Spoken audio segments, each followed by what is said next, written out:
brief highlights, just a couple of highlights that maybe we could, remember as the year ends.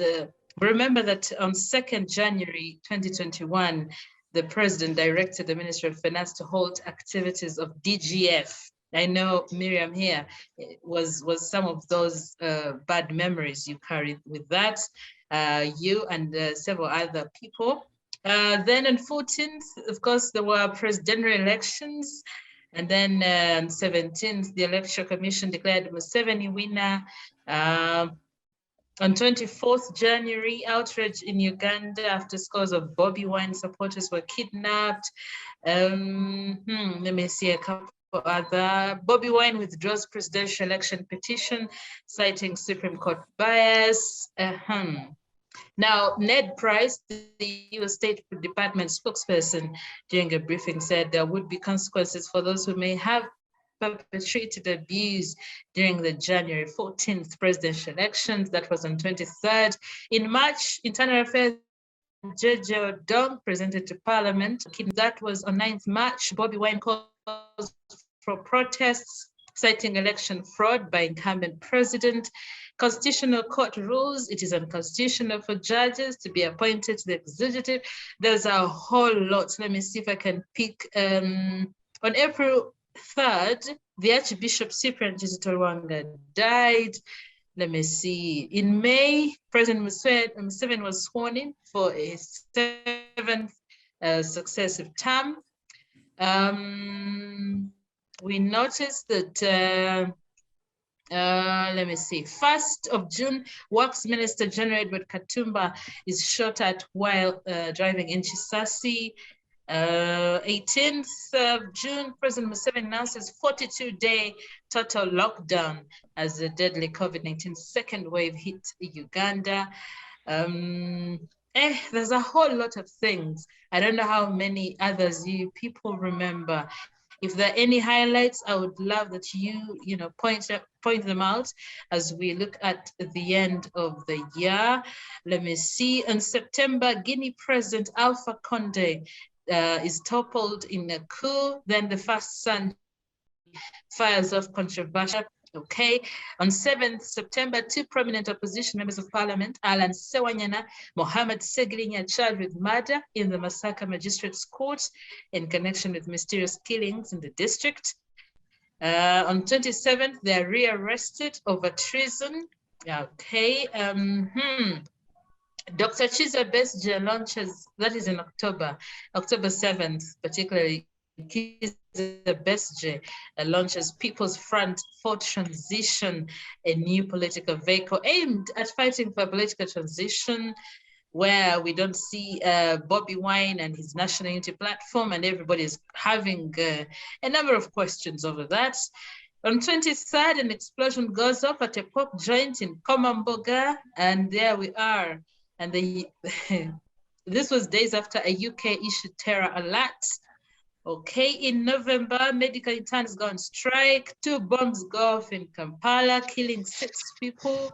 27th, in November 27th, instead a vendor aboard Uganda Airlines causes storm. The vendor, a Ugandan Dubai trader, says it was all for a TikTok video. Oh boy, Uganda is so interesting. Uganda launches revenge bombings on ADF in retaliation for killings. That was on 30th of November. That is ADF in DRC. December 7th, CMI boss Major General Kandiho is sanctioned by the US over alleged torture of Museveni opponents and other human rights abusers. 7th of December, yes, we register Omicron, the new COVID-19 variant, is detected in Uganda. And on 12th, General Museveni reshuffles ambassadors, appointing Major General Soke as new envoy to Rwanda, Lieutenant General Charles Angina sent to Egypt, among others. And on 13th, senior doctors at Makerere University declare their intention to join the medical doctors' strike countrywide. That had been going on. That's a brief. I've left out quite a number. I don't know if any of you could take us through what could have happened in your areas.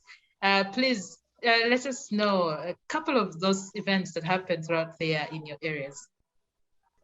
Yes, anyone, Albert? Did anything happen throughout the year? Oh yeah.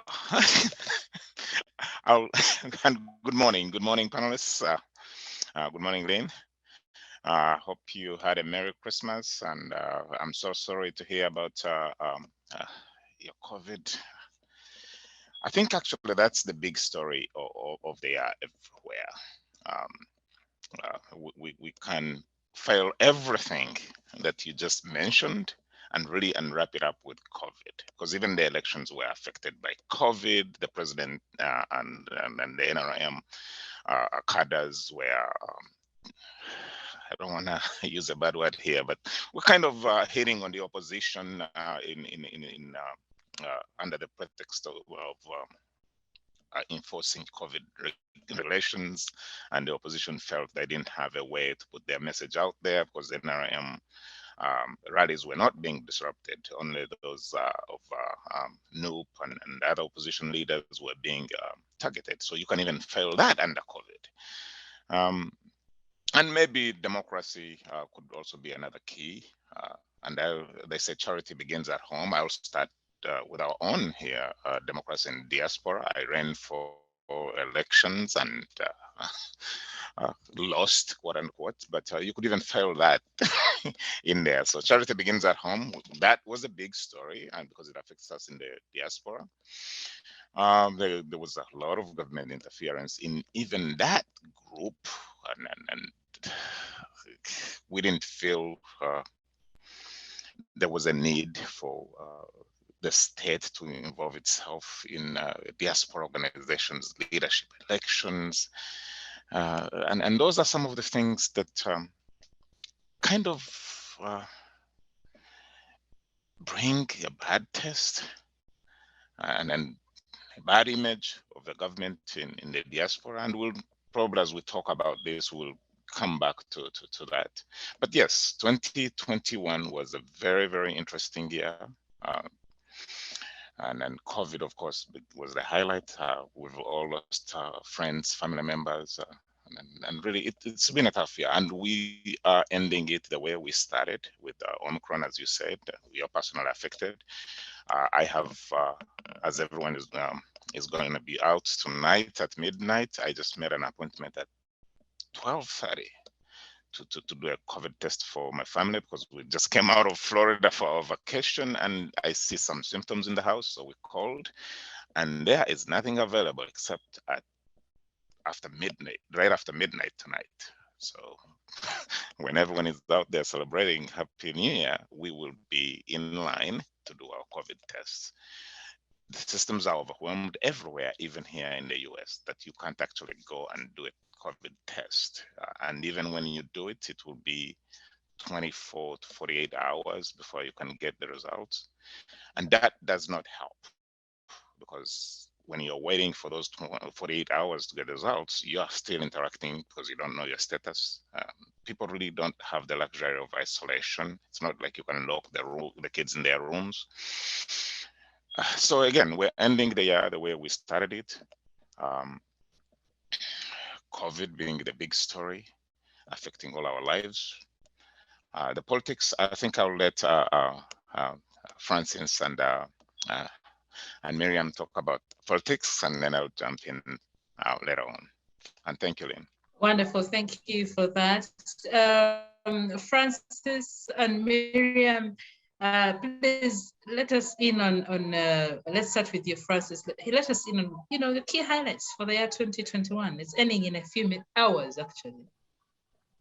Thank you, Lynn, and the fellow panelists. I think I will do it the other way. Bakasara was saying charity begins at home. We begin here. So my main focus is always to say is that despite the horror of COVID, I do agree with Bakasara that COVID, of course, exacerbated everything that was not right or going wrong back home. So I can't talk about other countries. They also have their own issues, but I will talk about Uganda in particular. And I would just say that despite of the pandemic being a global catastrophe, the way how I would term it, but back home again, it found a fertile ground that there was institutional collapse. And so when it got there, everything was in confusion because Lynn, you have been seeing that it was affecting everything now, from democracy, from the health sector, education, name it, everything was disarrayed just because of, I would say one writer put it that where chance prevails, it favors the prepared mind. So for the case of Uganda, it found everything was not being done in the right way. And so it was easy for it to, most of the things to crumble very fast. That's why you see that now the NRM government took advantage of ensuring that now they entrench their tyranny tendencies onto the local population. That was manifested during the elections. Recently in Kasese, you saw how a district health officer becomes a law to order that people should be forcefully be immunized, which is a good thing for all people to be immunized. But when it comes to forcing people, you just know that people have lost trust in the institutions of government, because it is a matter of explaining to people. You must remember very well, Lynn, that why do people even lose trust in the health sector? You remember when expired drugs, people took expired drugs, that scandal happened in Uganda, and then an official comes up and then says, oh, you see, it doesn't have any effect, so don't worry. You remember how somebody went on injecting people, I don't know whether it was water or whatever, that is treating people, that is giving people COVID jabs. And you see all these, when they go into silence, you see, like I would again contrast, in U.S.A. such a scandal, when it happens, I'm telling you, the culprit is at least is brought to book, and the public sees, they will view and say, wow, this person has been punished or has had an equivalent of what they deserve, of what they did. And then that makes people regain public trust. But in Uganda, everything dies. So, of course, Lynn always tells me that Francis, don't do this. We have always changed the government. No. And Bakasara doesn't agree with me. I do agree that the problem of Uganda is bigger than Museveni. But the hegemon of Museveni and turning Uganda into a monarch is the source of problems. Because most of the biggest scandals are a clique, either linked to his family, or it is a clique of his hegemony that he's trying to create. And he has even come in public and say it openly. So I still believe, although Lynn the other time was telling me that, but we have been changing government. The question is, that Uganda has changed presidents more than the other regions in East Africa. The question is the mode of how you change them. In Uganda, they have been pushing them, not willingly changing power, and then another person comes, and then you find maybe another president, the incumbent can borrow a leaf, or like that pool itself. In Uganda, it has never happened. One comes and then swells and swells and swells, not until he grows into one huge tree, and we begin referring it to as a forest. And yet it is just one tree swelling, not necessarily that it is a combination of forests. So I would really summarize it that the whole of this year has been a year of tyranny, a year of veillessness in as far as leadership is concerned, and a year that has portrayed total failure in the institutions of government of Uganda. And we are hopeful that going forward, such a tune should be changed, and then we get course. Of course, not forgetting that the whole generation has been almost killed by the closure of schools for 2 years. And even when our neighbors like Tanzania have been open, but Uganda, just because of, I don't know what I would say, maybe because the president and his wife, whenever they go to their sitting room taking tea, they end up even running the government as a family business, which should not be the case. Thank you. All right, thank you very much, Francis. Now over to you, Miriam. How has the year been for you before we can get into our day's topic as we look at the new Uganda immigration rules and the diaspora home relations? That is our topic of the day, but we want to look at 2021. How has it been for you, Miriam? What are the key highlights for you? This year started with elections, which I would call like the biggest nightmare ever.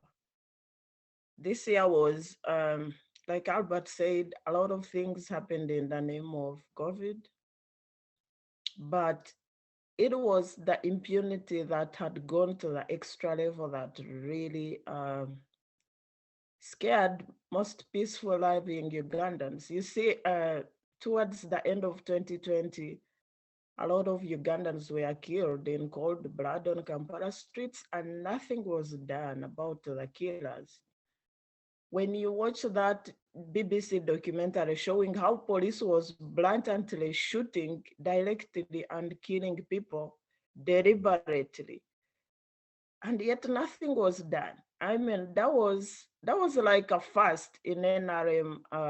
I mean, the impunity goes on getting bigger and getting worse, which is very scary. The way the Electoral Commission mangled up the whole electoral exercise was even to the new extra level. You know, we were joking that Chigund was really messing up, but this was beyond messing up.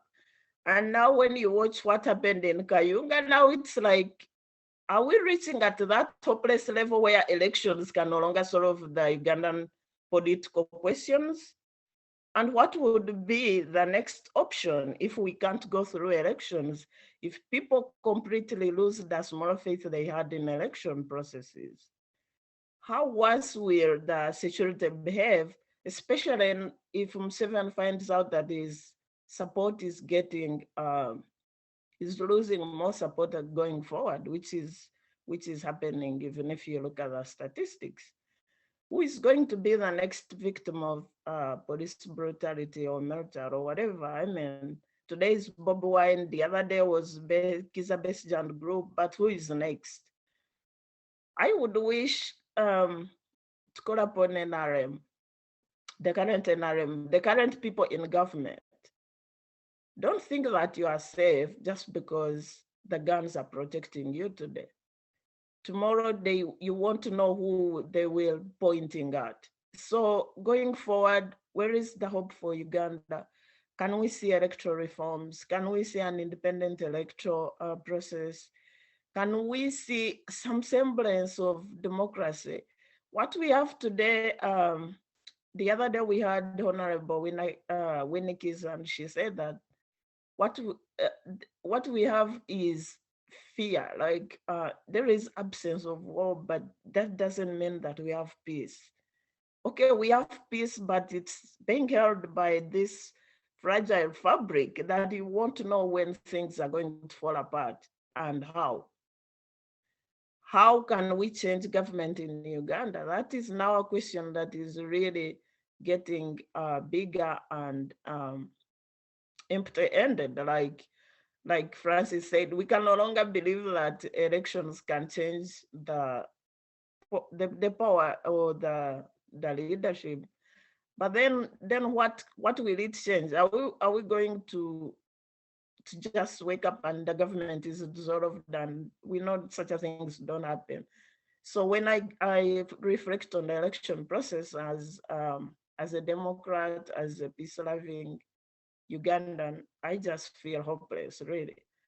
I don't see this parliament doing much to change the status quo, because whatever the president wants, the president gets. And again, the human rights abuses and the culprits go unpunished, even if US keeps on and other countries keep on pushing on the sanctions, because they are also left like helpless. The sanctions are more like the last resort. It's like you tell the kid to do something and then you say, oh, time out, just go somewhere and then see what you can do. I mean, like, if you can't listen, but why can't we do something really, and to restore our own country, to restore our own institutions, to restore the faith of the people into Uganda as the state, as a country, as a government. And this year is kind of interesting because we are looking at Kenya is going to have elections. Kenya being the close work partner with Uganda, close political partner with Uganda. And it's now the only inspiring country democracy-wise in East African community. So it's always interesting to see how they do their thing, and I hope they go through it well so that they don't close our border and then we get stuck with a lack of resources. So that thing also, it's like we have a symbiotic relationship, and we always wish them well so that we can have peace as well. And the COVID, like Francis said, was a nightmare. The way the government resources were embezzled. I mean, things in Uganda, things that happen in Uganda, you would think that they are no longer surprising, but they wake up and take it to that extra level and then you are shocked. Even with COVID, even when nobody knew what we are expecting with the pandemic, the government officials were busy, starting with the food donations the government put forward all the way, including beating up citizens and all that stuff. It was a real mess that you wish that, I think by God's grace, that COVID should stop and then maybe people are assured of a life and good health going forward. Because the government, if things go worse, if say, instead of Omicron, we got a more severe variant than Delta, I don't know if today we have enough resources as a government to handle the cases or emergency treatments that are required, because the donations are already dry. But as a diaspora community, we are also, we wish for peace. We really, like 2021, if you are in US and you saw how easily the government changed. Anyway, it wasn't easy with the storming of the Capitol, but things cleared so fast, and from one president to the next, and life goes on like that, so smooth, like changing lanes on our road. That's what we wish for Uganda. And we still pray for that. I hope one day we get to see something like that. All right, thank you very much, Miriam. It's raining heavily here, and my lights have gone out of. I don't have lights in the house now, so you know when it rains in Uganda, power just sparks up and goes. Yeah, so don't mind the shadows, but yeah, let's continue with our conversation. Yes. Yeah, that's Uganda for you, the Uganda you're missing anyway. Yeah. So there we are, and we have quite a lot that has happened over the years, but particularly over 2021. And I would want to call us back to issues that affect Ugandans in diaspora, and of course, us, the ones at home, the relations that affect the relations. We have been talking about these things throughout the issues, but then let us be, things. Can you hear me now? Okay, perfect. So I'm talking about I don't know if you guys have had your passports renewed. They're running out. You have a few days to go. There are new passports on board. We have new immigration laws on board. How are you people doing? Are you ready for the new immigration rules, your passports, the new passports? How do you people go about it? Please paint a picture of how this is going to go on, because we have, I think, until the end of January to do that. So if you haven't worked, okay, so what are you supposed to do in this case? You have running passports, you have everything in order. I want to begin with you, Albert. So how are you people supposed to go about this? Are you aware? Have you visited your consular services? Have you, how do we move with this? So thank you, Lynn, for the question. And this is why when you earlier asked how the year was, and I told you charity begins at home, really, because this year in the summer, when we were trying to offer ourselves to run and lead our community organization, those are some of the things that we had in mind: to have a dialogue with the government in Kampala, to have a seat at the table, because whatever is being done is done over there. And I don't know, I can only speak for at least the diaspora that I'm quite familiar with here in North America, where I've spent over 25 years. So, but I can't imagine it being different for Londoners and people in Dubai and other places. We would like to have this conversation, this relationship of mutual respect and mutual benefit, where diasporans come and talk to members of parliament to see how the implementation of the 2012 Immigration Act affects their livelihoods. If you're changing passports or if you're acquiring national IDs, what's the input of the people who are supposed to be an important constituency for Uganda, the diasporans? How do these laws affect us? And I can tell you, people who have renewed or have done dual citizenship or national IDs here in the US, at least the ones I'm familiar with, fall in 3 categories. The first are the people who own land. So since the new laws are saying, oh, you can't own land, you can't do that, so they're scrambling to and lifting heaven and earth to have national IDs and renew their passports and make sure they are in good graces with the government of Uganda.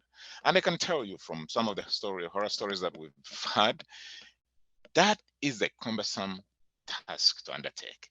If you, for example, live in California, you would have to take a plane to come to Washington, D.C. to have the embassy fingerprint you, and then you go back.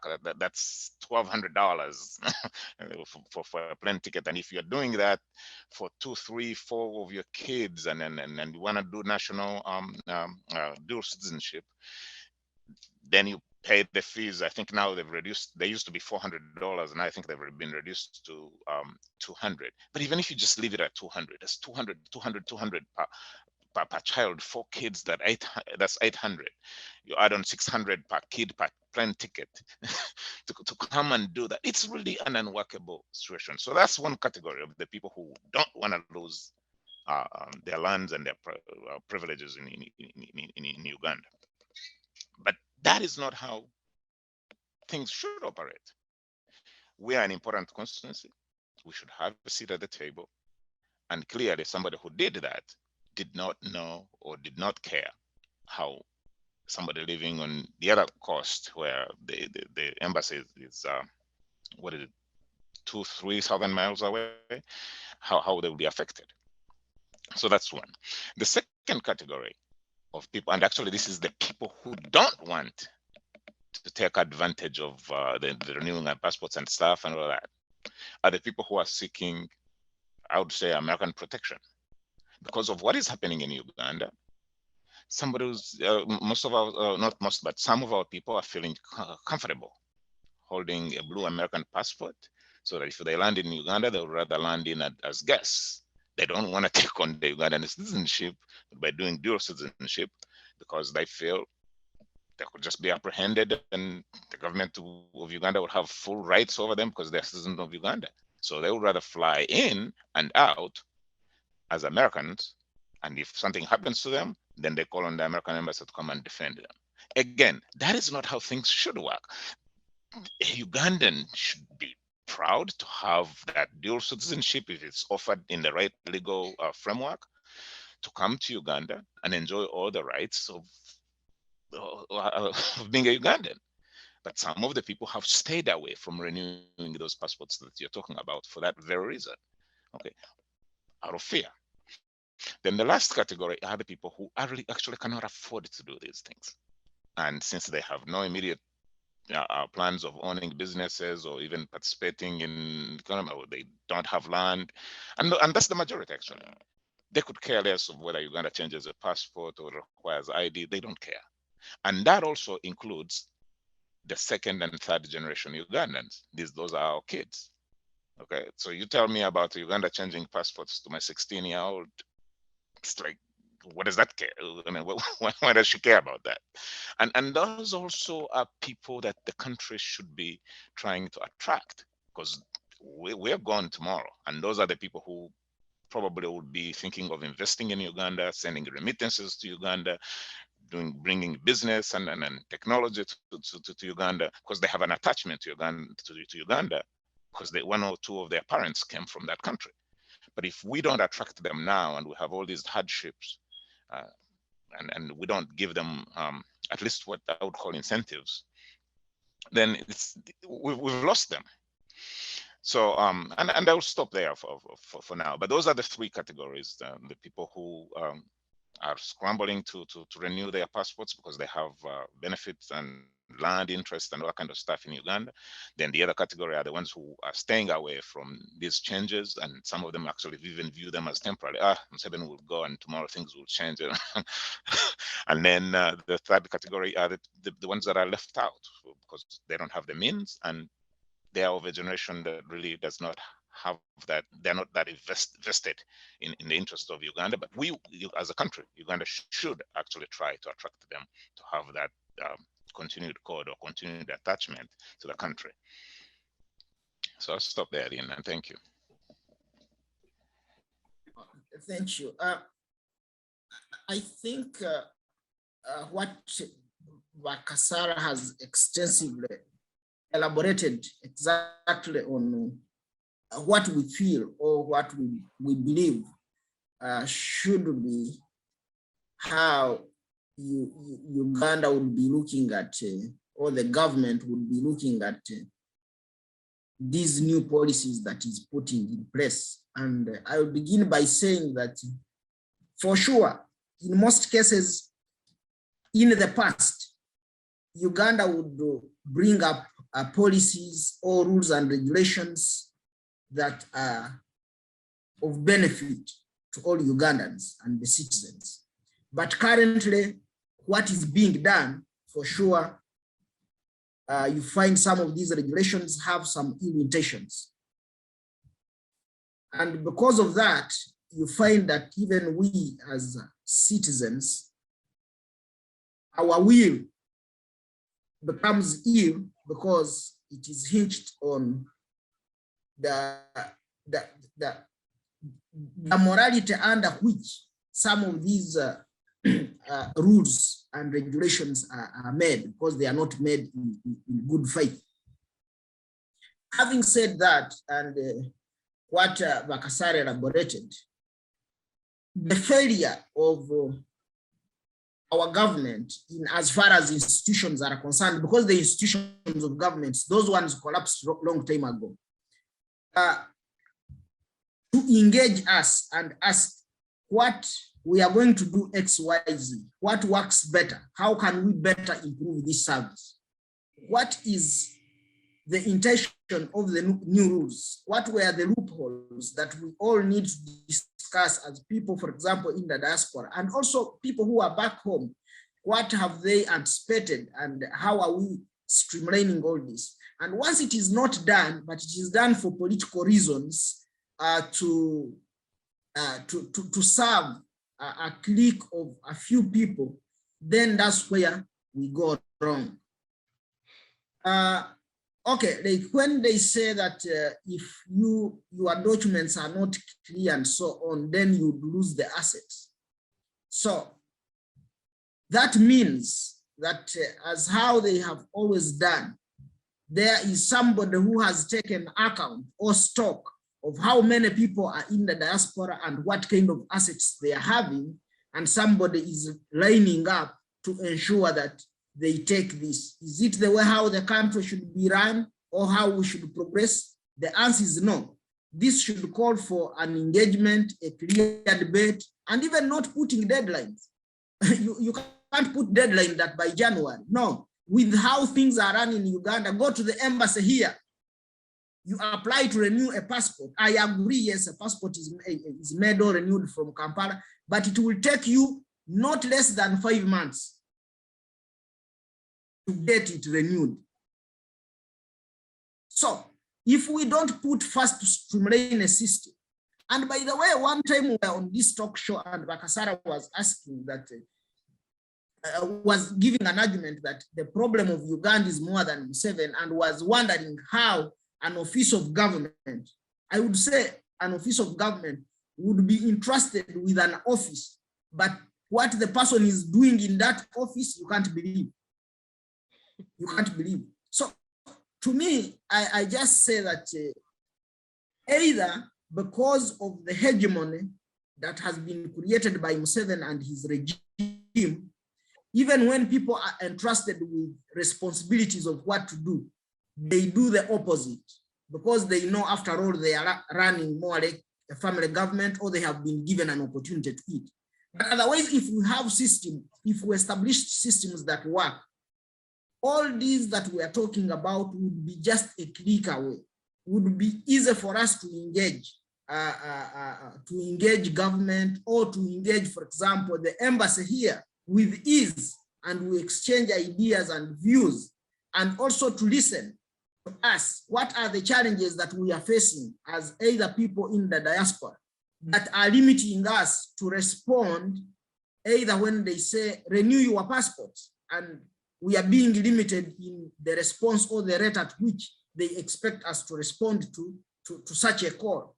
They have to listen and then, okay, they are facing these challenges, and then what do we have to do, and so on. But when there is that missing link, missing gap between us and our leadership, then that's where the problem comes. They just sit there, assume, and then come up with the policies, even which don't work for us. So there is nothing for us without us.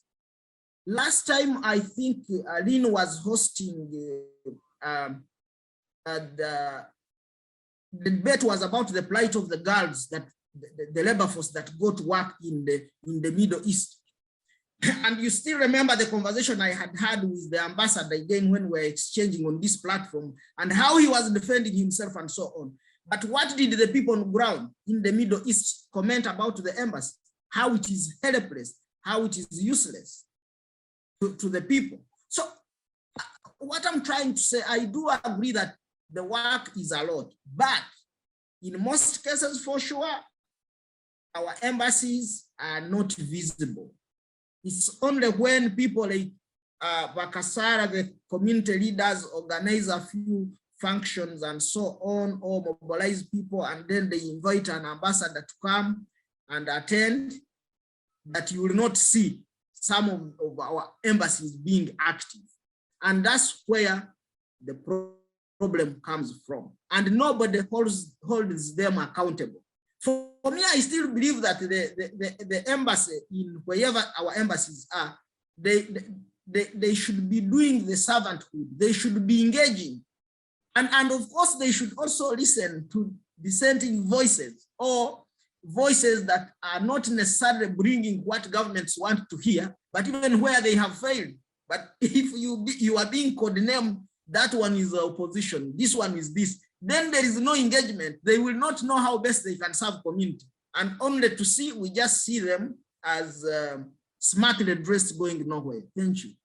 Okay, thank you very much, Francis. I think I'm having interruptions with my network, so I keep getting on and off, but thank you. Let's continue with the conversation. You mentioned that about the labor export conversation we're having, and I've just seen a revised end of year statement from the Ministry of Gender, Labor and Social Development saying that estimated remittances from the migrant workers in the Middle East alone is approximately 900 million US dollars per year. So really, no wonder we have issues there, that some of which cannot be rectified. So there's a whole lot of issues here that I was going through from the end of year statement from the ministry. But we're still looking at the challenges that involve dual citizenship, the passport renewals, e-registration. I'm not hearing anybody say that it is wonderful. We have e-registration and things seem to be going well. I don't know why nobody's mentioning anything like that. I thought by introducing e-registration would have a smooth operation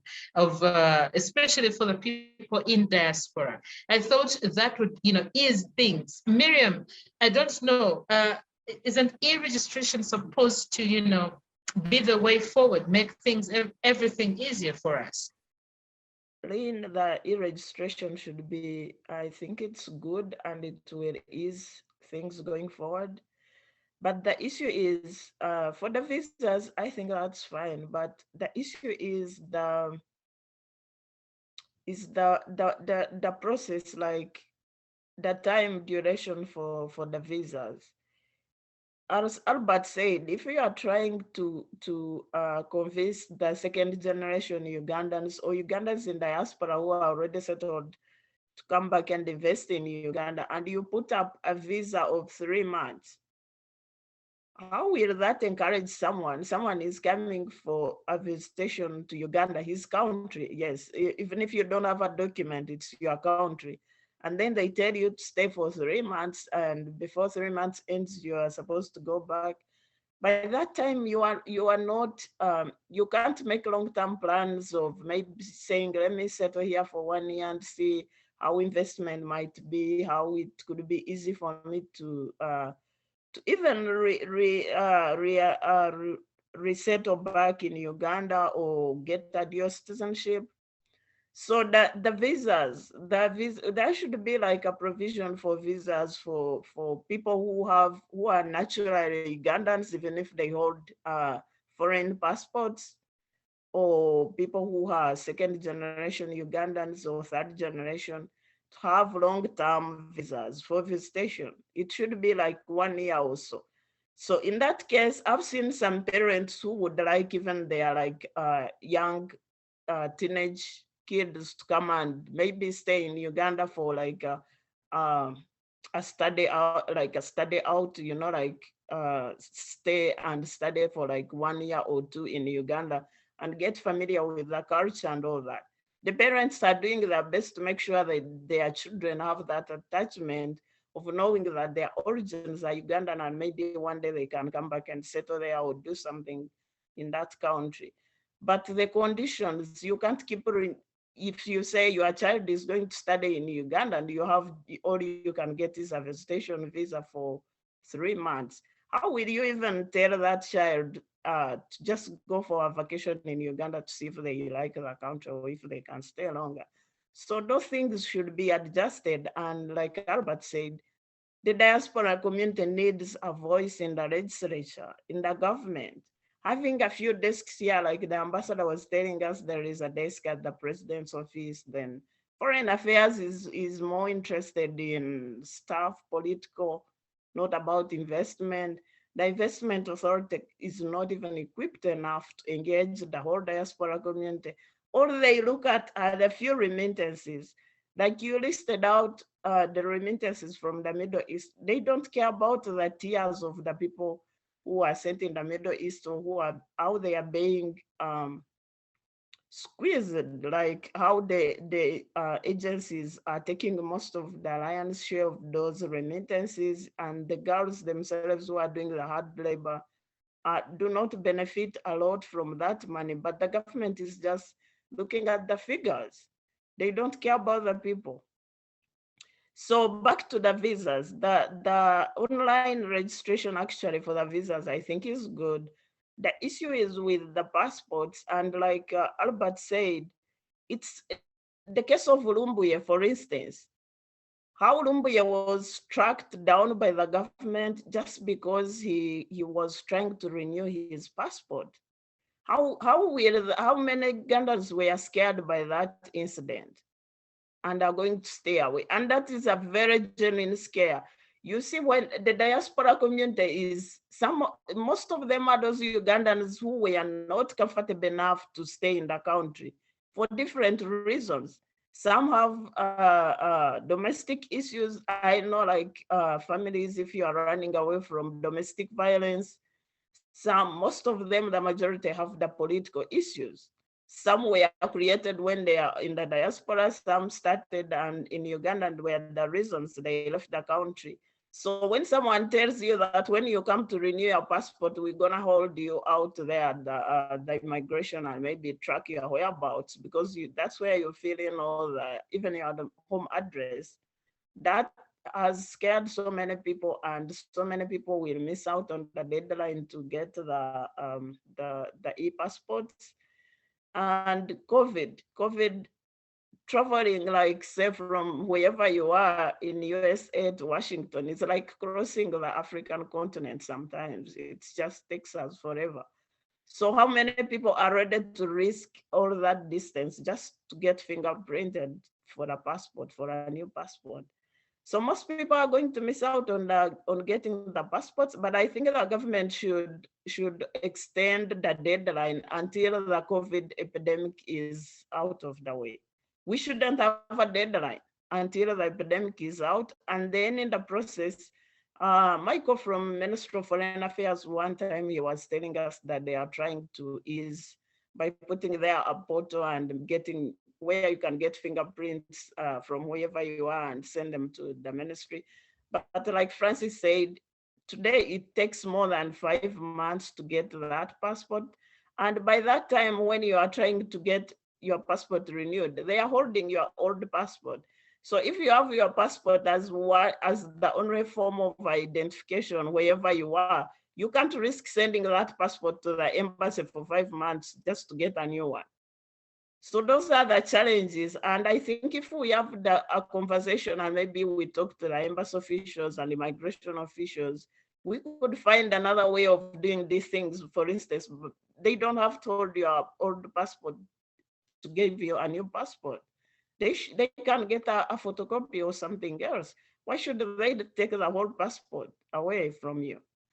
So, and the distance, I can give an example of where I am in Ohio. We were trying for the last 1 year, we were trying to find a way of coming together. There are so many Ugandans, but Ohio is a big state, almost the largest state in USA.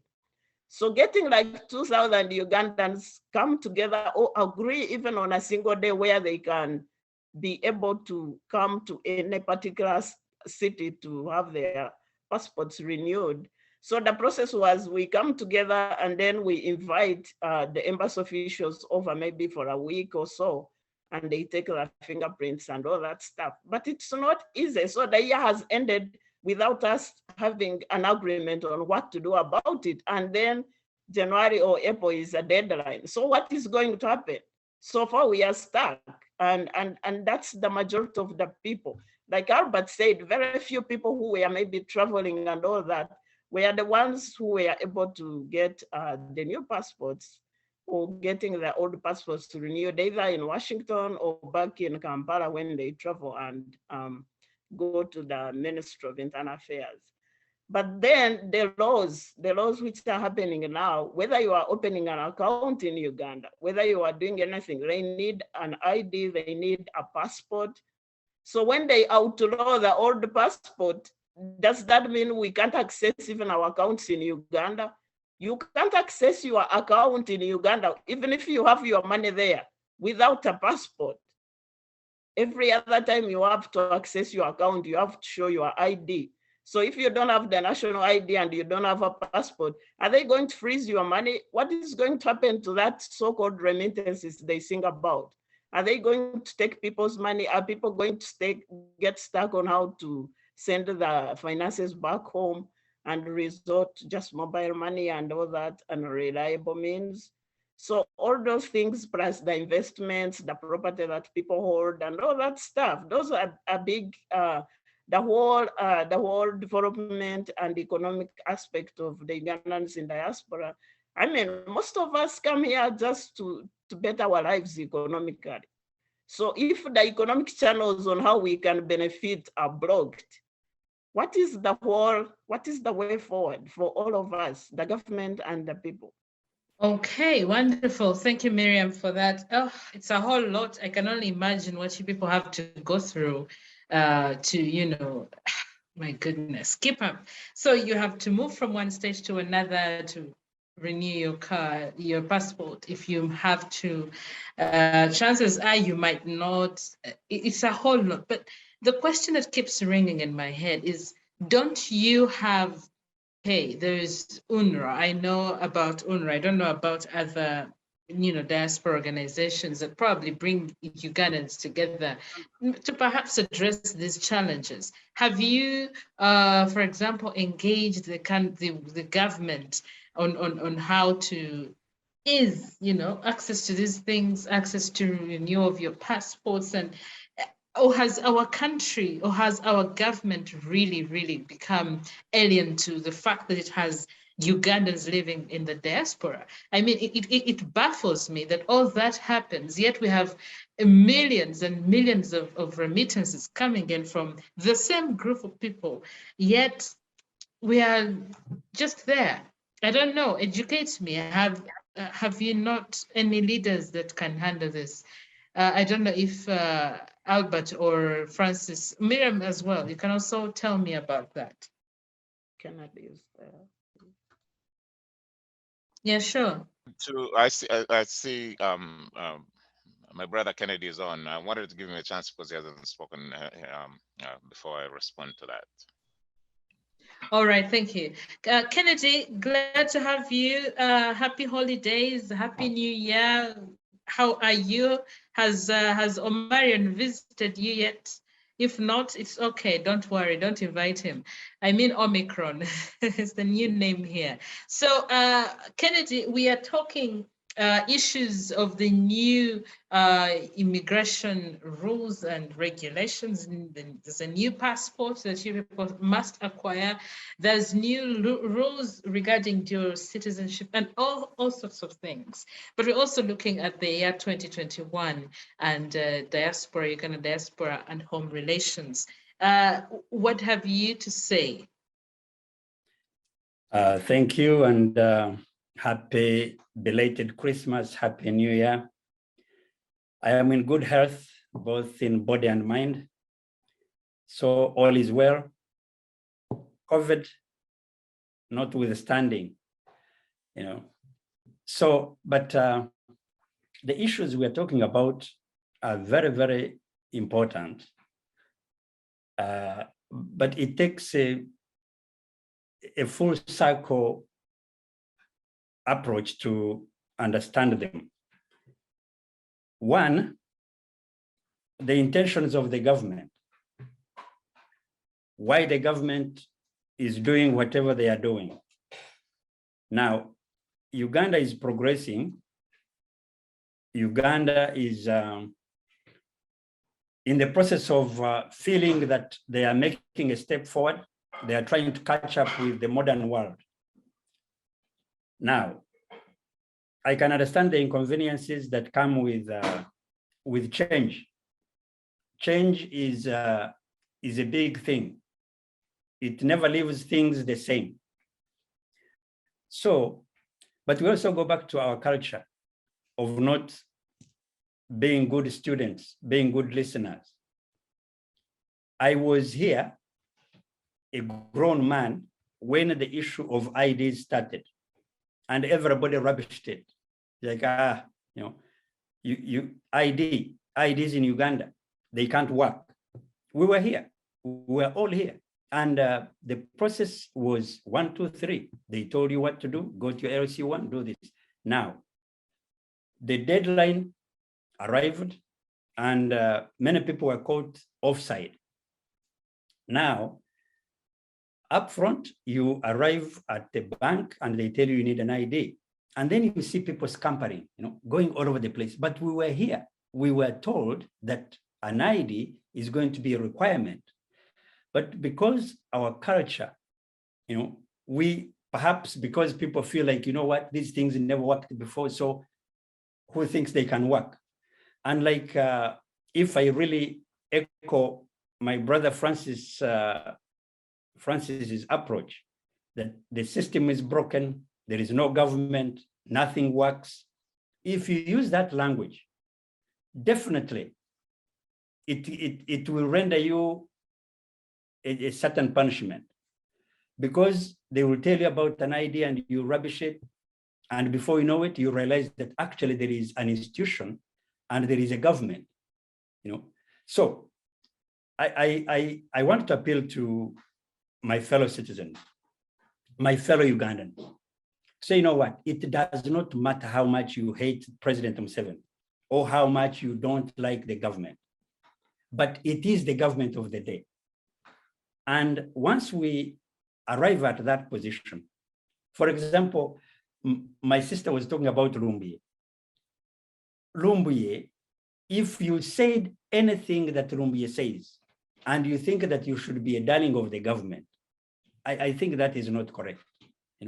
No government on earth, and we know because we live in this very powerful country called America, you cannot say the things that Lumbuye says and you still think that you'll be in the good books of the government. But that put aside, I will critique our officials in the government for being able to look, but not being able to see. Because if you look at the monies that we are talking about, the remittances that we are the biggest export, for foreign exchange earner, as Ugandans in the diaspora. And we're talking about in the monetary sense, but in the other dimensions, ideas, helping people, transforming our communities.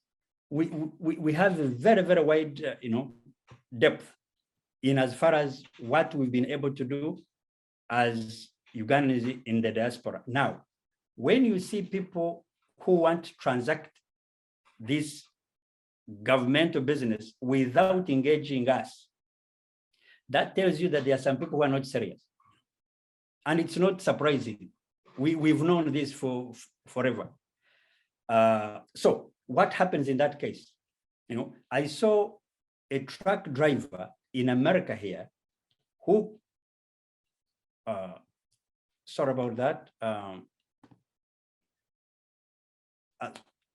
Sorry about that. I saw a truck driver who hit people and killed them. And in the state where he comes from, he was sentenced to over 100 years. Okay, I'm sure, Albert, if you listen to this story. And what happened? It was not a constitutional approach, but all the truckers stopped. And they said, we are not going to drive through this state because of the heavy punishment that was given to this man who had an accident. It wasn't an intentional murder. He just had an accident. But getting a punishment of over 100 years was more than people could take. And people started listening, okay? The state, the governor, the congressmen, the senators, all the stakeholders started listening to this story. So what is wrong with Ugandans in the diaspora? Our approach has been so segmented. You have people, all they care about is Museveni Agende. You don't have the means to get him going. You don't have anything to do your approach, but you are singing Agende. Now, I think it is about time that we need to dissent, we need to disagree, but be reasonable in the way we approach these things. Rubbishing a sitting government that it's not there they will go ahead and do their part, and be the government they want to be, and leave you outside. For me, I think what is critically important here is if all of us in the diaspora, because I know we live in America, we see politics at play, okay? They all disagree, but when it comes to the language of America, they are all Americans. Now, we can copy that and be Ugandans and still disagree, and agree to disagree, as simple as that. So, like I said, we have some people in the government that we need to really put on the wall and ask serious questions. Why can you leave these people outside the discussion of these changes when they affect them directly? It is an important question. But we cannot do that when, for example, my brother Francis, when he talked about the passport is the quickest thing to fix today at the Ugandan embassy in Washington. I can tell you that. The fastest thing, and we need to credit these institutions. I'm telling you, I'm here, you see. I don't do this for, I don't do that. That's not my kind of politics. If it is wrong, I call it out. But I will tell you, they have really, advanced some areas, and that's where I call upon you, my fellow people who are in the opposition. Once something is working, let us credit that, because we can't eliminate everything. We cannot, otherwise we'll be stuck. So in the area of, in the case of the embassy and the passports are renewable, and are renewed in a timely manner, at least in Washington here, where I'm comfortable to talk about.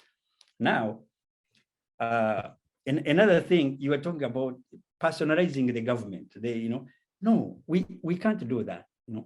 Honestly, Uganda is spread out to all Ugandans. Okay, and like I said, we have corrupt people, and corrupt has been the most democratic thing across the country. So we have issues that are truly Ugandan issues.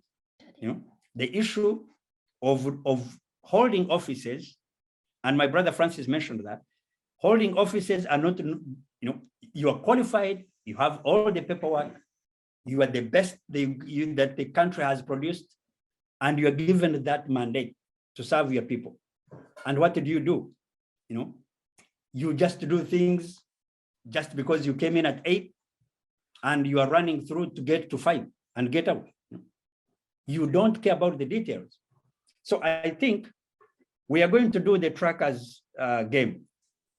Okay, we need to qualitatively, okay, get together as people in the diaspora and tone down this language of agenda because he's not going. Let's agree on that. At least let's be smart. Is it? We can be smart to appreciate that he's not going because we say it. So once we know that, but we also want to take care of our families, we want to take care of ourselves, we want to ease our movement. So that's what smart people do. Smart people appreciate that, look, this is an elephant, I can't lift it, nor can I, run over it. So what do? You give way. Now, President Museveni is the president, he's in power. The idea that agenda is not sufficient. Okay, so now we know that. Let us get together and talk about the matters that concern us. Okay, if you have your land in Uganda, like my brother Albert was saying, okay, if you want to travel to Uganda, if your parents are in Uganda, your children are in Uganda, in some cases, wives are in Uganda, husbands are in Uganda. Okay, so agenda will not ease, your engagement with your people. It will make things too complicated. And I'm not saying don't disagree with the government. Go ahead and do it. But do not rubbish every institution of the government. And also, our reaction to these things that come on board, like I mentioned about the identity cards. Once it comes on board, let's not discourage the people. Let's encourage people to engage, to be part of it. Because before you know it, you're caught outside. And it's happening. And it's an inconvenience. So There are some people whose interests are singular, they care for what they are in for, and they don't care about the rest. They will beat the drums and tell you that this government is dysfunctional while they are pushing their programs, that they are putting their papers in place. They are doing all their best. And for some of our people, they jump on the wagon to believe that, oh, you know what, I don't need an ID. For what? For the dictator government. No, before you know it, it will be critically important to have it. So let us engage our government. Let us engage our government in a civil way, in a civil way, because those are our brothers, those are our sisters. Like Francis said, someone could have taken an audit of how many people in the diaspora who owns what, probably it is true. But guess what? We are educated enough, we are brilliant enough, we have sufficient numbers, and we have the means to speak out and say, look, this is how we are going to do it. But guess what? All we saw that was coming from the diaspora, on the screens of Uganda and across the world was agenda. The placards in New York, in Washington, in Boston. That's all we saw. Did we see a formidable group of organized people who are speaking sense to government? No. If you did, I didn't see it. All I saw is dictator, agenda. That class is organized. But there is the class of Albert, okay, who know what to do. But have we gotten together, to speak out and they see that we're speaking sense? No. So what do they get in Uganda? You know what? Those are our enemies, because that's how governments classify people. Is it? They see you with placards asking to cancel foreign aid, asking you to attack Uganda, that the ferry has arrived with military equipment and you are clapping, that the army commander has been sanctioned and you clap. Once you do that, definitely the government doesn't care. It moves on. I can tell you that. So we need to engage a class of people who want these changes, but in an organized manner, not haphazard. Because for me, I don't see how it helps Uganda to cut out all these monies from these people, or even to scare them from investing, or even depositing their money in Uganda. It doesn't make monetary sense. It doesn't make economic sense. And it scares people away. Yet we are at this point in time when we are appealing to foreigners to come and invest in Uganda. So you are cutting your own people out. It just doesn't make sense. So it's a bad law. It's a bad approach, but it also requires serious-minded people, to speak up. Okay. And that's what I'm calling upon for the majority of the diaspora people they are the majority. I can tell you that, but they are the most silent. Okay. That is the irony. You see, those who go with placards are very few, very disorganized, very angry, and for many reasons, you see, but that's okay. But what is wrong with us, the organized and the silent. And it is about time that we come. And yes, we have a desk in the president's office. That's not in doubt. But it also goes back to what I told you, that some people are given opportunities to serve people. And once they sit in that chair, they go silent, Is it? They arrive. And that's a weakness. It's a Ugandan, problem. People will tell you that they are going to move heaven and earth. You give them the position and you see what happens. They go silent. So let us be serious about these things. Honestly, it is, at least for 35 years, it is about time to appreciate that saying again is not enough. Okay.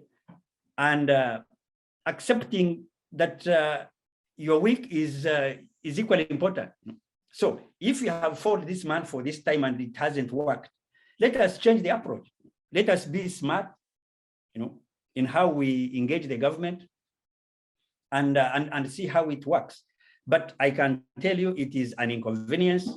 Like if you talk about the breadth of the American country, if you have to move from which state, you are in Alaska, you have to come to Washington.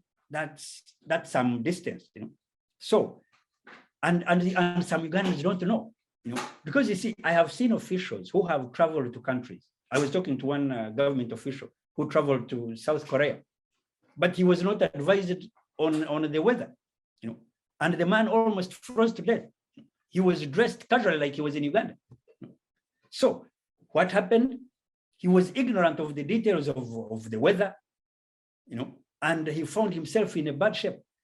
And that is true with some people who are in the office in Uganda, making these decisions with less regard of the breadth of confusion, okay, that it would cause to these people who are supposed to change this visa, to get this paperwork, this, and yes, welcome to the, to the the applications, but still, we need to engage the things that are causing hell on earth for our people who have been saving so much money, helping Uganda. Because in the Philippines, the diasporans are called heroes. There is a language, there is a word they call them, but the interpretation is that they are the heroes of the Philippines. And why? Because it is their money, that the Philippines government stood on to transform itself.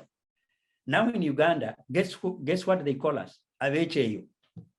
Casually, AFRIC, a derogatory term to feel comfortable, to feel good, since they didn't come to America. So let me belittle you by calling you AFRIC.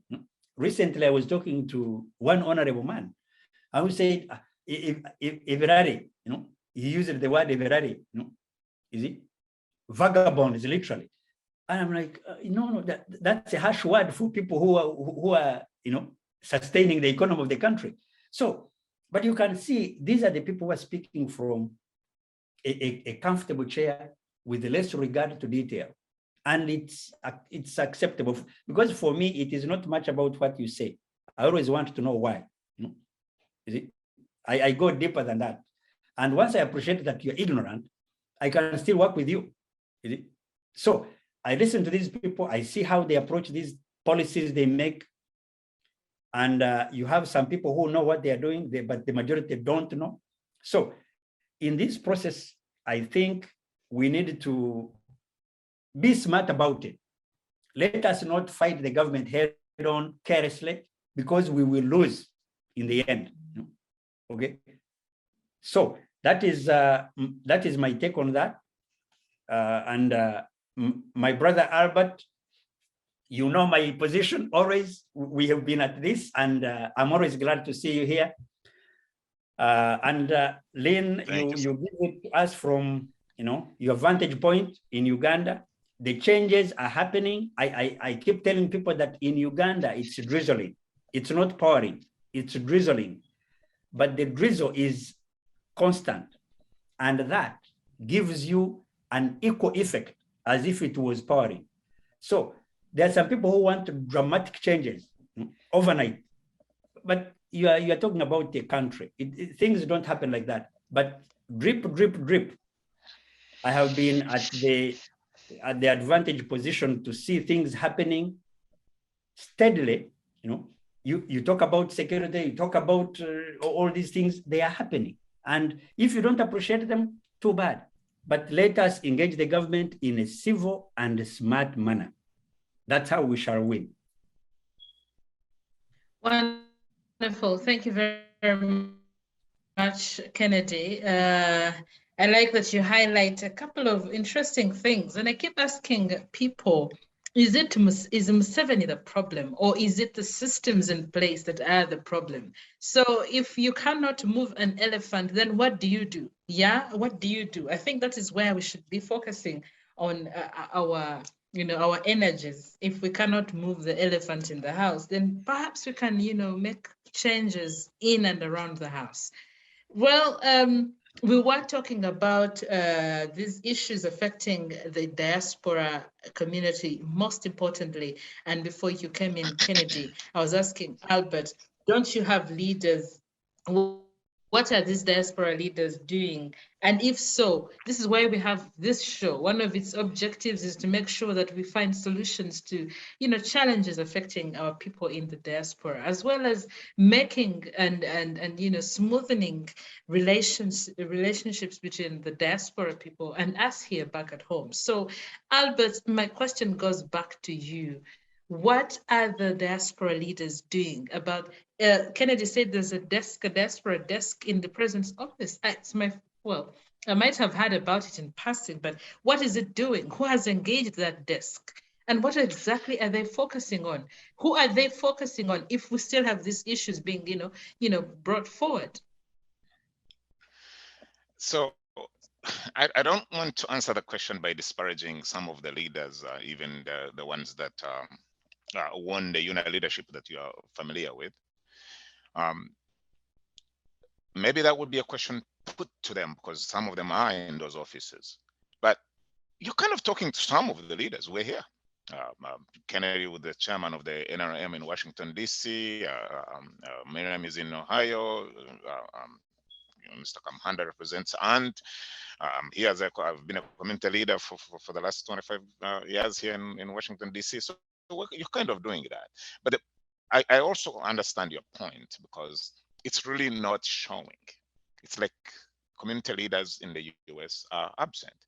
Even the matters that we're talking about, I believe it was in 2012 or actually 2009, 2008 there when the conversations about dual citizenship and some of the things we're talking about originated actually from here in the US. And it was UNAA that was spearheading that effort.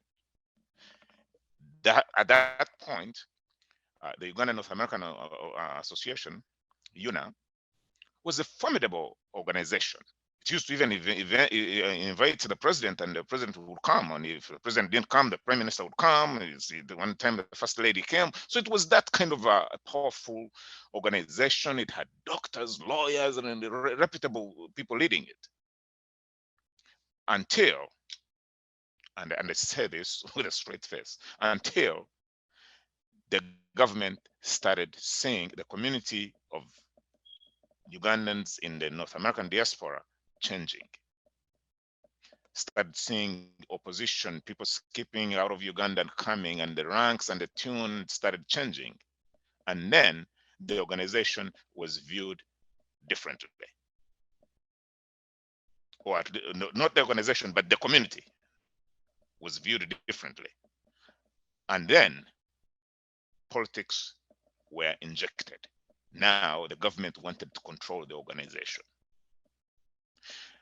Lynn, you have been in Uganda and you know this for a fact, and the president has even said it publicly, said it doesn't matter. For him, he would rather have a sleeping NRM legislator than some able and capable opposition. He'll just call on them to come and vote, and they come and vote. And it's the same approach that was done in Uganda. I mean, in the Uganda North American Association. They stopped caring about a reputable leader of an organization that could actually be an engine to help assemble and direct and lead Ugandans in the diaspora to being, oh, we don't care. You could be a crook, you could be whatever it is. As long as you say you are NRM, we want you in there. And that's what has been happening for the last decade or so in that organization. And they could kick me out if they want, because I'm saying it on camera. Yes, that's what has been happening. Slowly by slowly, some people started coming back, and that's how I got in. In 2009, I ran for the first time. This organization has been here for a long, long time, and I had stayed away from it. 2009, I got in. I became the deputy speaker, and served our 2 years. And this summer, I offered myself to be the vice president, and we assembled a group of qualified individuals. Yes, and this is what Mr. Burashye was talking about. Yes, some of them were NUP, some of them were NRM. We didn't matter. It didn't matter to us. We just assembled a group of individuals that we thought were the best to lead the organization based on their qualifications, not based on their political affiliations. But because none of us had been in that NRM mold. Albert does not subscribe to the NRM, and so and so who's running for this does not subscribe to NRM. We don't know them. Yeah, we don't think Albert is new, but we don't know him either. So no, we will support our people. So what happened? What they've been doing for the last 10 years continued. They have a group in there that you're rightly asking, where are they in this conversation? They're nowhere. Either they don't want to, or they are incapable, or whatever it is their reasoning is, but they're not engaging the government of Uganda. They're not even engaging the diaspora community on these issues. And these are critical issues. So that's to answer your question. But some of us have not given up. We are here, we're talking to you, and we are ready. We are writing, we're doing it because this is important to us. It's important to our children. Mr. Burashye is here raising a family. I'm here raising a family. Mr. Kamuhanda is here. Mr. Miriam is here. We are trying because we know this is important. I don't look at Museveni in the terms that Kennedy looks at him as an immovable object or an immovable elephant. I think he's a human being. He has done some things, and he has done a whole bunch of things that are not good, and some things that are good. So we take the good and the bad. I don't think the condition for engaging the government of Uganda should be that people can't hold placards in New York. If there are 58 NUP activists and other innocent civilians gunned down on the streets of Kampala, like the case was in November of last year, people can hold placards. I don't think that disqualifies them because they've demonstrated. I don't think that disqualifies them from the government engaging them. It doesn't take away the fact that they are still sending remittances to Uganda, as Kennedy acknowledged. So what do we do? Partly I agree. As Ugandans in the diaspora, we used to see it, we need to see it and have a dialogue with the government, but it cannot be a conditional dialogue. And it has to involve everything. If it is democracy, we cannot just talk about investment without talking about democracy. We cannot just talk about, oh, now let's give you guys a position, or let's give you a seat at the table, but you can only talk about investments. You cannot talk about democracy. You cannot talk about justice, corruption. We're not that kind of a community. We are an all-encompassing community, and we've come to these shores or other shores for different reasons. So you have to be, as a government, able to listen and engage us, especially as my brother Kennedy acknowledged, especially when we are such an important constituency of Uganda. We are a huge engine driving the economy. And unless somehow the government of Uganda has found a way to replace that, it's going to change in a few years.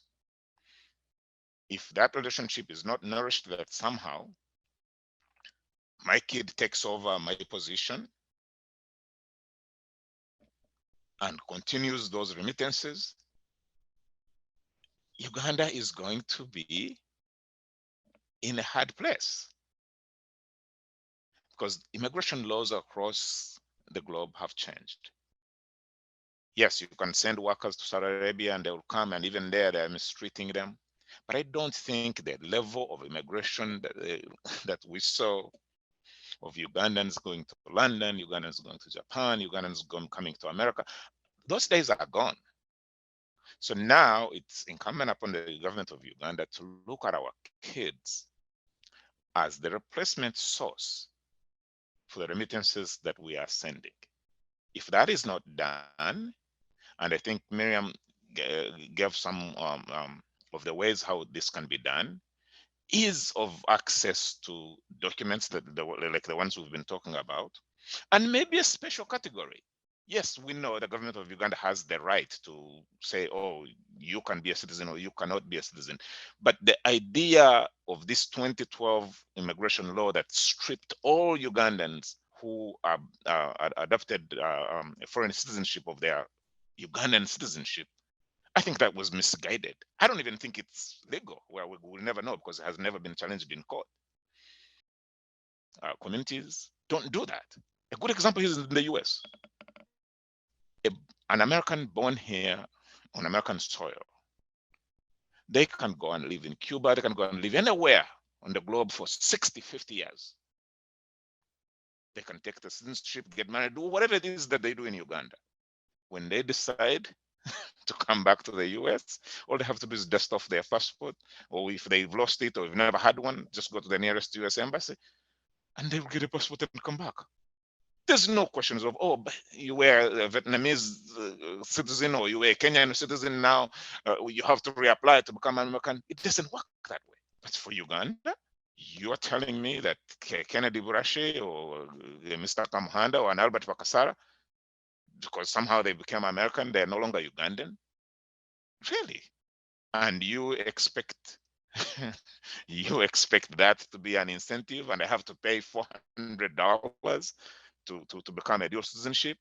When a Congolese walks across the border and you welcome them, and 2 years later they're American citizen, the Sudanese, South Sudanese walks in 2 weeks later and they're bribes an LC1 and they're Ugandan citizen. That does not even make sense. So this is what Kennedy was talking about. There are people in Uganda who have these jobs, either they're incapable or they don't want to do the job, and those also should be engaged. And those are some of the things that the immovable elephant has really done wrong, because he is the appointing authority. Okay, some of these things could lay down on the president's desk, and on the way he manages. He's the one who puts some of these principles in place. For example, look at our embassies and look at the people who are staffing them. Lynn, if tomorrow you are appointed a deputy ambassador to Washington, D.C., and I don't even know your history, chances are you have not lived here. You don't even know what happens on it. By the time a staff at the embassy of Uganda who has just come out of Uganda at the headquarters, or even moved from Kenya to the US, by the time you even land the streets of Washington, D.C., to know which entrance diplomats walk in when they go to the department, where's your liaison, by the time you do that, even get your paperwork in place, 2 years have gone by. And they're supposed to be serving for 3 years. How is that supposed to be helping your country? Yes, you can staff the embassies for some political appointees but in the diaspora community that you have worked with for 35 years, or whatever the length is that you've been engaged, you really can't find a community liaison and say, okay, we have 4 people from Kampala. Can't we have 2 people from Washington or from that community who can work at the embassy because they know this community, they know they've never done that. I can only remember one ambassador to Washington, Mr. Kamuhanda, who was a member of this community that ever became an ambassador. The rest of the immovable elephants appointees have been people who have no clue how this community works. Some have come and quickly, they are quick studies, the Mulk attendants, the Kadenta police. These are very people who are hardworking and quick to study the community. They would do that and work. But even then, they would lose 2-3 years before they settle in place. Why do you keep doing that? So I don't agree with Kennedy that somehow the condition for Ugandans to engage the government should be that we first sing praises to the government, or we lay low and don't say anything critical. Ugandans are not going to do that. You know that. I don't even agree that the majority are silent. Actually, people are talking, and there's so many. And yes, they're having huge effects, and the government is not happy. But I would, I think we've had these conversations before. I would say that this is really because of what the government does in Kampala more than the people who are holding placards in Washington. Yep. So I'll stop there. Thank you so much. All right. Thank you very much, Albert, for that insight. And Yeah, lots of frustrations therein as well. But then looks like that has been the case for a long time. We need to change the status quo. We have a few minutes to the top of the hour, and I want us in that period to look at our diaspora, Uganda diaspora, and home relations, and how we can best improve this. We noticed that whereas we are apportioning blame on the government and its appointees and the way it is handling its embassies abroad, and the way it is handling new services for people abroad, there's a whole lot that needs to be worked on. There's a whole lot being neglected and not. I don't know if it is systemic. I don't know if it is systematic. I don't know if it is a whole lot of issues. We are failing to point a finger and actually tell somebody to work issues out. Kennedy was telling us there's a whole desk of the diaspora desk in the president's office. We also have a senior presidential advisor on diaspora affairs. I don't know if people know this gentleman, but I'm also trying to look for his name and I can't seem to find out who this person is. So there's a lot. We have desks. We have offices. Yes, Kennedy. Honorable Simbi. Walusimbi. Yes. What is it doing?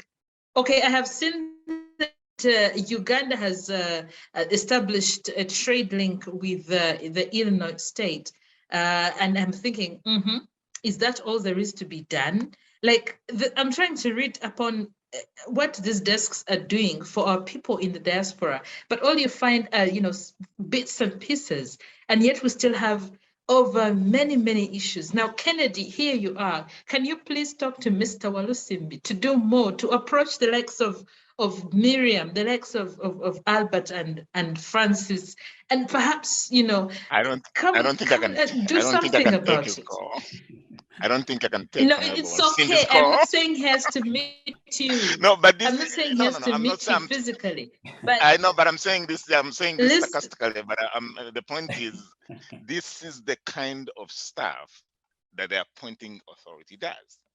Now, I am telling you, I don't believe you can find a cross section of Ugandans living in North America who think that Mr. Walusimbi is a credible envoy or representative of a government that they can work with. He's a special I know, advisor. but now you ask yourself, why was he the person picked? And then I don't want to disparage the man. I'm just saying that's the kind of things. Exactly. Okay. So those are the kind of people that the president picks, and you scratch your head and say, why? Of all the Ugandans who live here and work here. Albert, let's hear from Miriam. Miriam, please. Yeah, I don't know what Albert has said. Those people, the president seems to be interested in just politics, fixing the politics of the moment. I think he picked that guy from wherever. Maybe the guy promised to make him some votes from diaspora. It's like they appointed full figure to do whatever. I don't know what she does, but she also has an office. What it seems is another version of full figure. Okay, let's leave that guy aside. But I want to highlight a few points that Albert said before going to the next topic. Albert said that we should appoint people from diaspora community, people who know that very community to serve in the embassies. Maybe they can help people. Like last time we had a lady from the Middle East, the two ladies. Those people have worked in the Middle East for years, and then they go down. Like, they know what people are missing. They know how the missing gaps and how they can be fixed. Even if Kennedy raises issues that diaspora is largely opposition and whatever, I think we can be patriotic beyond the partisan politics. Politics is a small component of what a country is. Nation building goes beyond this politics. But the problem of NRM government, it has made the politics bigger than the country. Either it's because we have had one president for forever, like now we have like sort of a dictatorship, but we can no longer differentiate between simple politics and the state. A state is supposed to be a set of institutions serving the people despite of your political differences. Being opposition is constitutional and it's very patriotic. The ruling government needs checks and balances. So every other time it needs opposition in power to check whatever they are doing. It's for accountability purposes, and every democratic government should welcome the opposition. That's why they are leaders. That's why they have a seat in the legislature. That's why they are listened to every other moment, and they are even funded. A country which does not have opposition is a dictatorship, period. So if you don't want to run a dictatorship, you have to respect the political views from your opponents, from the alternative government. Actually, it's called alternative government. Its best purpose is to control and check the government in power, because power corrupts and sometimes it can go in disarray. So, Mr. Kennedy, don't start looking at opposition like they are your enemies. They are actually very patriotic Ugandans who think Uganda can be served better than what the current government is doing at every other time. I'm sure if the government changes and you are NRM in opposition, you won't abandon the Uganda politics, because you would still be as patriotic as you are today, but you will be serving from another corner. Can I say something, Sam? Yeah, please. No, Sure. I think my position is very clear.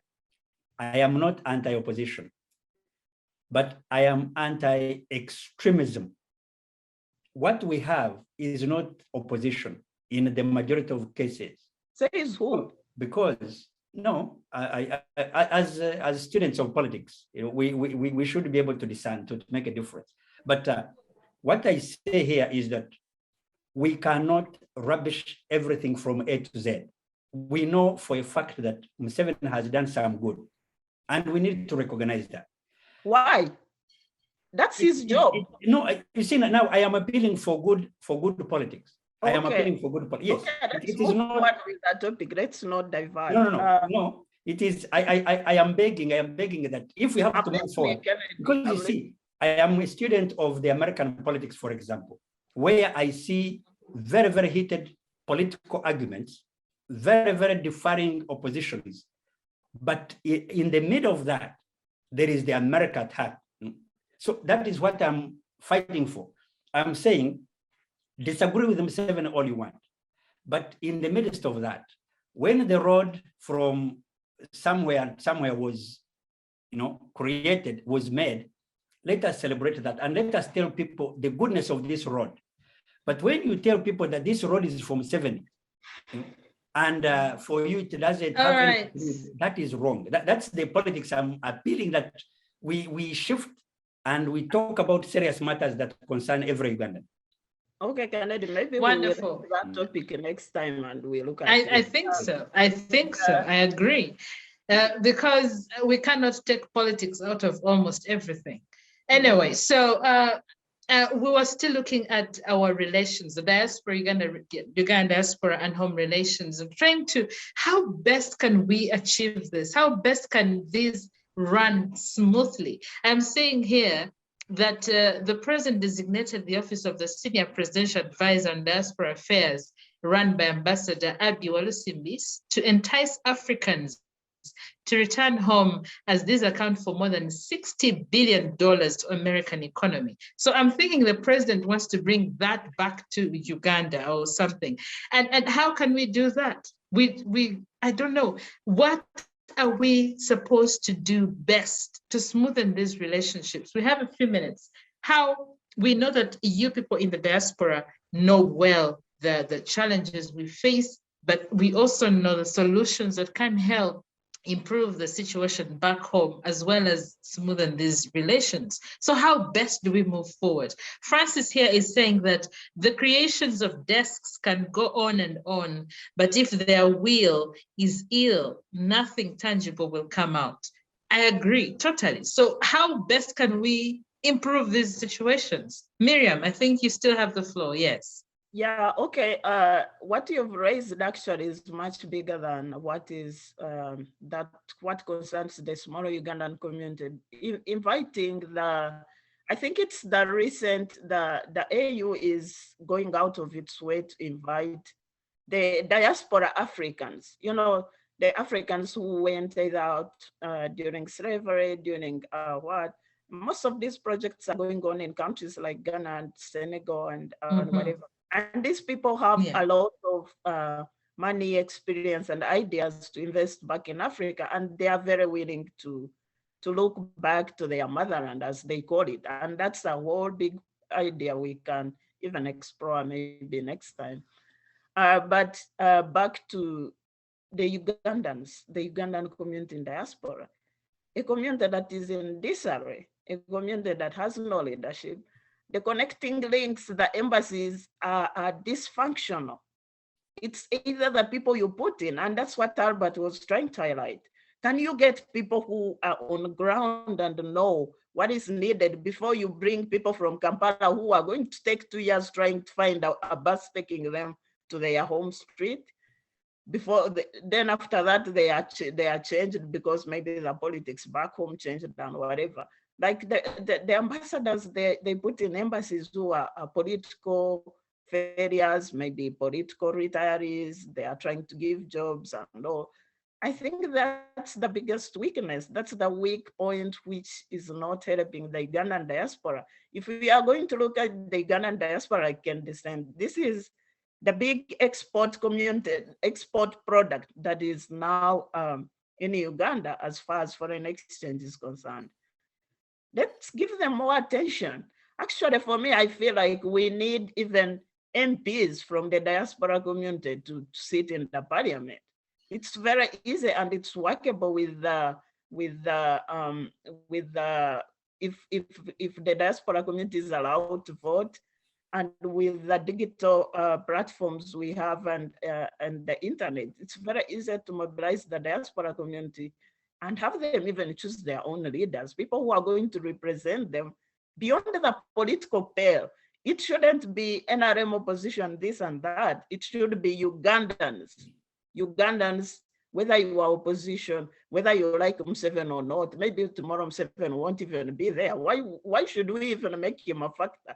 He's a Ugandan like any other, and tomorrow we might have another president. Maybe Miss Lynn will be the president, and she will be the one in charge of the politics.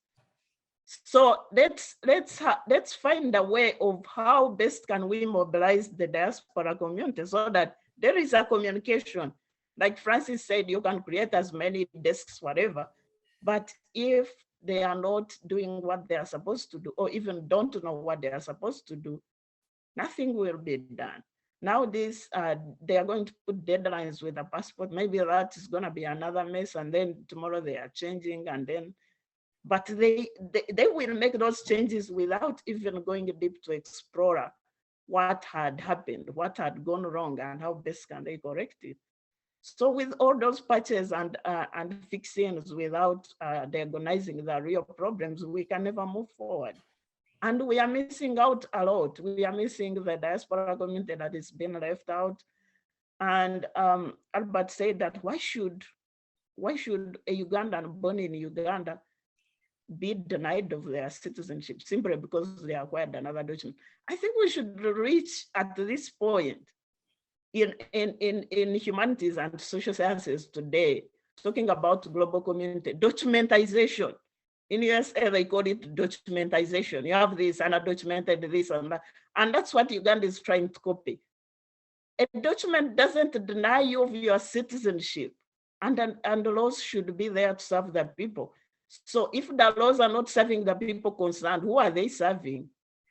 The people in diaspora are sure need a flexible way to be able to negotiate a way back home without any hindrances. And as we've been discussing through, we know there is unemployment. There is a lot that is lacking in Uganda, which people can gain from going abroad, whether you are going temporarily or you staying there for a couple of times.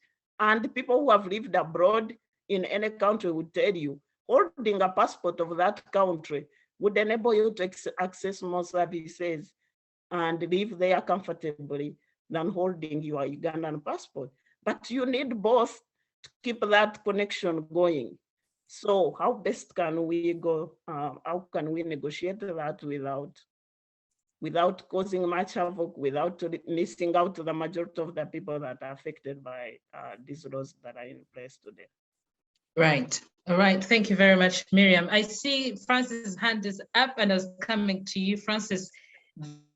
We are looking at how best we can improve these situations and these challenges that we keep highlighting every time we come here for these conversations. There are new and old challenges we keep hinting at, but we never seem to find a solution. Francis, you have the floor. Thank you, Lynn, and other fellow panelists. I will begin by saying that I always like how Kenneth brings up his argument, but I'm inclined to believe that Kenneth talks from a privileged point, and he may not be in position to associate with the dissenting voices. And that is very important, Mr. Kennedy. I believe that you are a very good listener and you are a leader. And now what you should teach yourself is to listen to these dissenting voices, regardless of whether you categorize them as being people who are not well forecast, they are making noise, but there is some sense. Because when you talk of people with press cards making noise, when they say there should be maybe foreign aid should stop, why is it that these foreign governments listen to them and you find they put a sanction, or a certain official in government is indicted and so on and so forth? Then you should know that there is some value in those people. My grandfather used to tell me that even a clock that stopped working can be on time 2 times. So take note of that. Then Lynn talked of the president appealing that people in the diaspora have to go back and invest. You know, that's what we normally ask ourselves. You know, 2 faces of the same coin can't have 2 different values. Today you make a law trying to push the Ugandans in the diaspora on the edge. You don't need them like to come back, or else they will do this. Tomorrow you come and appeal that they should come and invest in Uganda. Does that add up? But for me, what I would have to say is that generally, even Kennedy will help us. Kennedy said that getting the passport now or visa is as possible. Kennedy, I believe you are a leader. If for sure you put and you give us a lecture, all the people in the diaspora, because it is a huge number that is finding trouble in renewing their passports and so on. And then you say how to get a passport within a week, as how Kennedy said. If your lecture will be attended by very many people and you will serve very many Ugandans. And I'm glad that you know that. That's what we always need. Like, you know that, go ahead. We shall popularize it to say, listen to Kennedy, getting a passport is now 1 week and so. And to your dismay, you shall be disappointed by your own system that even when people do that, when you expect, you assume that it will take 2 weeks, it will not take the 2 weeks as how you are assuming. And then another thing you should accept, Mr. Kennedy, we try to engage with our government. We try to engage with the leadership back home. It's because they don't listen. Like how much they come to disorganize. A good point is Bakasara, the good example. Trying to organize ourselves, and then we say, how can we engage? But there is something that either even you, Mr. Kennedy, you know that the government you are serving, the NRM, has the intention that you are not sharing with the rest of us. But otherwise, there is no reason why we would be going round and round as if we are in a merry-go-round. We all need development. We are patriotic about our country.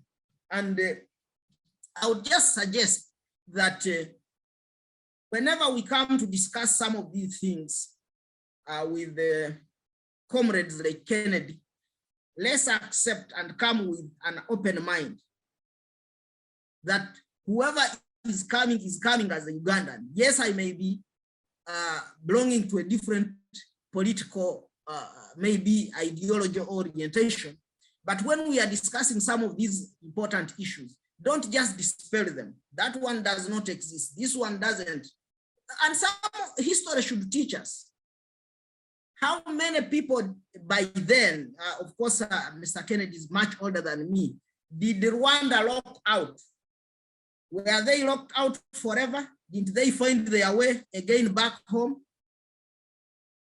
And was it a good way?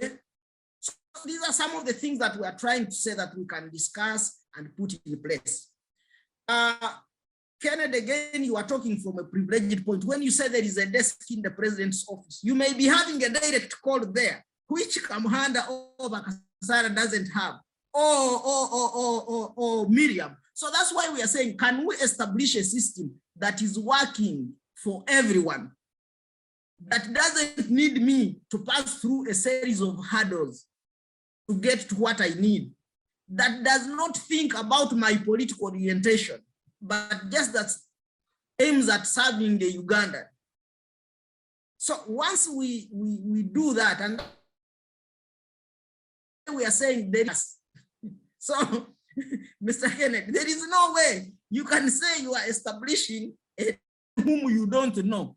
You don't know them. Even if we ask right now how many people are in the diaspora, if we ask the Minister of Internal, of Foreign Affairs or Internal Affairs, they don't know. So those are some of the things that we should be discussing and putting right. That's why I still insist that the institutions and some of the systems have issues that we have to really work very hard. And most of these, if we don't put them right, for sure we shall keep going round and round. Thank you.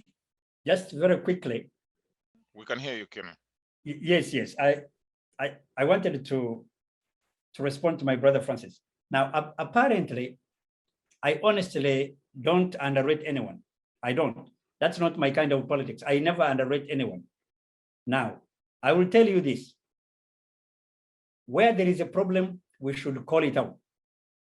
For example, personally, I had issues with the police in Uganda, and I arrested my car, which is in my name. I deposited it with the police, and guess what? The CID, the regional CID, handed my car to the person, whom I had retrieved the car from.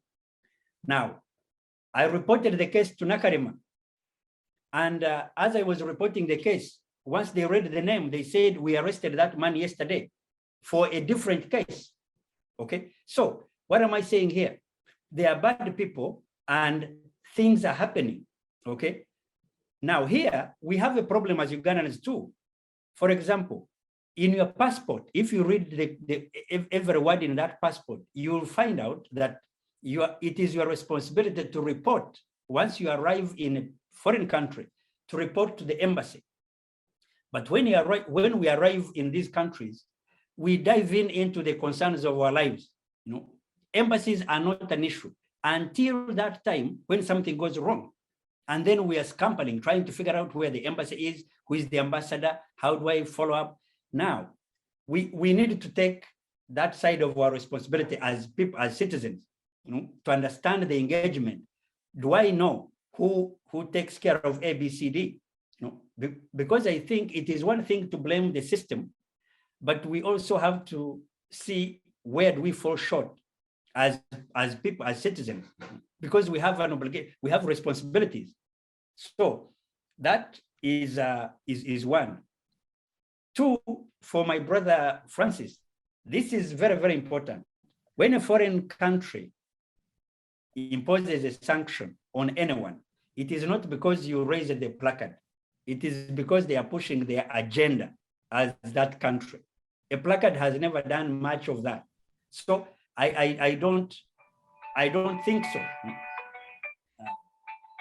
So that is very, very important that people understand. these foreign countries have their own interests, and they will push their button when time is appropriate.